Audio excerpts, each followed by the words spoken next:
Hello friend, HSC education में एक बार फिर आपका स्वागत है। और ये निबोस का ही टेम्पलेट है जो मैं आज आपको दिखाने जा रहा हूँ। ये निचोड़ है। निचोड़ क्या है? देखिए, कुछ टेक्निकल इश्यूज जो मैं बताऊँगा वो इससे यही बता देता है। जो निबोस देता है उसमें वो बार बार एक क्वेश्चन अराइज करता है कि ILO means international labour organisation. International labour organisation यानी इंटरनेशनल फ्रेमवर्क। देखिए, साफ साफ लिख रखा है ये ILO International Labour Organization, which is an agency of the United States, and most of the countries are the member of ILO. The two primary output out of the ILO are conventions, parampara, recommendation. These set international legal standard. Recommendation और convection जो ILO के international labour organisation के दो standards हैं जो वो set करता है।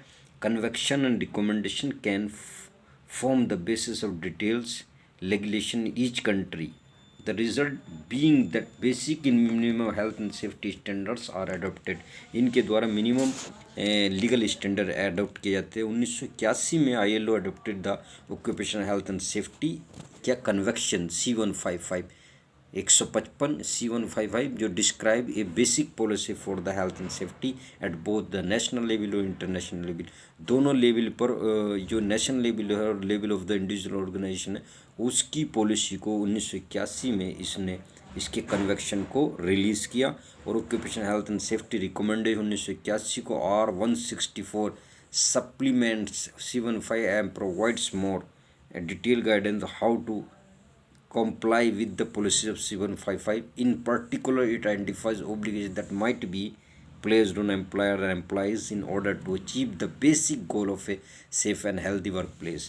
और safe and healthy work place का जो कुछ भी एक्सप्लेनेशन है वर्कर्स का एम्प्लॉय का वो ये 1981 occupation health and recommendation 165 explain करता है।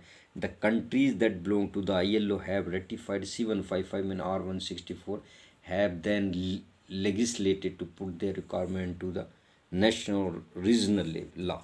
तो ये हो गया। तो जो मेन बात है वो ये है जो मैंने बनाई है इसमें क्या कि जो ILO है उसका रूट कहाँ से है, यानी उसका जड़ क्या है और वो क्या क्या काम करता है। ये देखिए, जो फर्स्ट बार हुआ था इट वाज क्रिएटेड 1919। मैंने इसकी बिल्कुल डेप्थ ली है, थोड़ा वीडियो लंबा हो जाएगा लेकिन बार बार रिपीट करिए। History of ILO। It was created in 1919 after the first world war.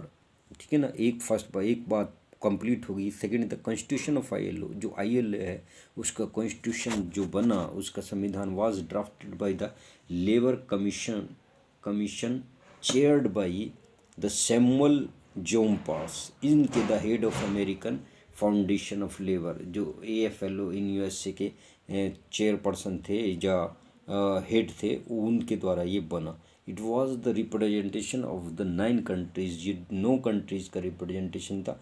The main aim of the ILO to stop the exploitation of the workers in the industries and make a piece of security humanities and political and economical backgrounds. यानी जो main उद्देश्य था ये लगा वो था कि workers का एक्सप्लोटेशन रोकना, एक पीस साहित्यिक शांति कायम करना, ह्यूमैनिटीज मानवता कायम करना, राजनीतिक और आर्थिक बैकग्राउंड को मजबूत करना था। The ILO constitution consider the following points. क्या क्या फॉलोइंग पॉइंट्स कंसिडर करता है? Whereas universal lasting peace can be established only if it is based upon social justice. जो सामाजिक न्याय पर आधारित था। क्या? To improve condition of the labour by social justice. Social justice के द्वारा लेबर का कंडीशन को इम्प्रूव करना है। There are main points focus on ILO में जो मेन पॉइंट्स है वो फोकस किए गए। क्या क्या? इक्वल यानी payment for the workers of equal value. यानी जो काम कर रहा है समान काम के बदले समान वेतन। यानी इसका क्या मतलब है कि अगर 10 वर्कर 5 वर्कर 20 वर्कर मजदूरी का काम कर रहे हैं, एक ही जगह कर रहे हैं, या आप सेफ्टी ऑफिसर का काम कर रहे हैं या इलेक्ट्रीशियन है, मैकेनिक है, whatever you have the post is same and in site you are same work, तो उस वक्त आपको equal payment for equal work मिलेगा। ये ILO था। इसी ने सबसे पहले एक्सप्लोटेशन वर्कर का रोका। नहीं तो किसी को 400, किसी को 500, किसी को 1000, किसी को 500, किसी को 200 ऐसे रुपए मिलते थे, लेकिन अब ऐसा नहीं है। अगर 1 लाख रुपए सेफ्टी ऑफिसर किसी को मिल रहा है तो दूसरे को भी, अगर वो उसी साइट पे काम कर रहा है और सेम क्वालिफिकेशन है उसका, तो 1 लाख रुपया देना पड़ेगा। और ये मेरा आपसे फाइट नहीं है, ये मेरा कम से कम 10 साल से फाइट हो रहा है इसी बात को लेके। और मैं नहीं कह रहा, ये ILO कह रहा है।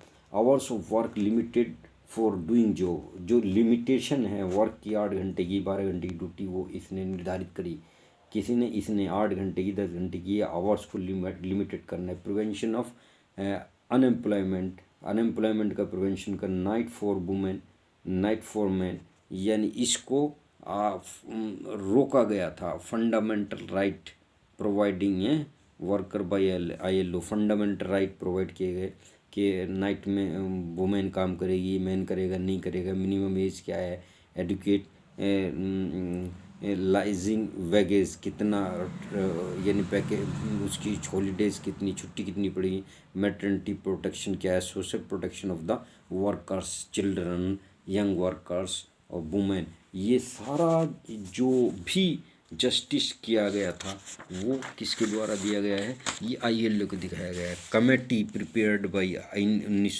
1926 में डिक्लेरेशन स्टिल कॉन्स्टिट्यूशंस हैं।